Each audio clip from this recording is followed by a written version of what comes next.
Hi hello welcome back to our channel Srinivas లాక్స్లో ఈరోజు Madanapalle tomato మార్కెట్లో టమోటా ధరలు ఏ విధంగా పడుతున్నాయో మనం ఈ వీడియోలో తెలుసుకుందాము.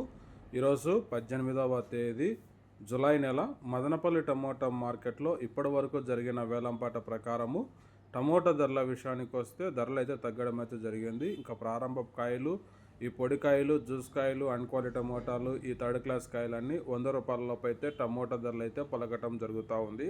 అలాగే ఇంకా మీడియం సెకండ్ రకం కాయల విషయానికి వస్తే 100 రూపాయల నుంచి ప్రారంభమై 120, 150, 160 రూపాయల వరకు అయితే మీడియం సెకండ్ రకం కాయలు అయితే మదనపల్లి మార్కెట్లో టమోటా ధరలు అయితే పలకటం జరుగుతూ ఉంది. ఇంకా క్లాస్ కాయలు ఇంకా టాప్ ధర విషయానికి వస్తే 15 కిలోల ఒక బాక్సు మదనపల్లి మార్కెట్లో ఇప్పటి వరకు జరిగిన యాక్షన్ ప్రకారము 160 రూపాయల నుంచి ప్రారంభమై 180, 200, 210 రూపాయల వరకు అయితే మదనపల్లి మార్కెట్లో ధర అయితే పలకటం జరిగింది. 160 rupees to 210 rupees top price. ఇంకా మార్కెట్ వేలంపాట్లు జరుగుతున్నాయి. వేలంపాట్లు అన్నీ పూర్తి అయిపోయిన తర్వాత నెక్స్ట్ వీడియోలో మీకు పూర్తి సమాచారం తెలియజేస్తాను. ఈ ఇన్ఫర్మేషన్ మీకు నచ్చినట్లయితే లైక్ చేయండి, షేర్ చేయండి. అలాగే మన ఛానల్ని సబ్స్క్రైబ్ చేసుకున్నట్లయితే ప్లీజ్ సబ్స్క్రైబ్ చేసుకోండి. Thank you watching this video.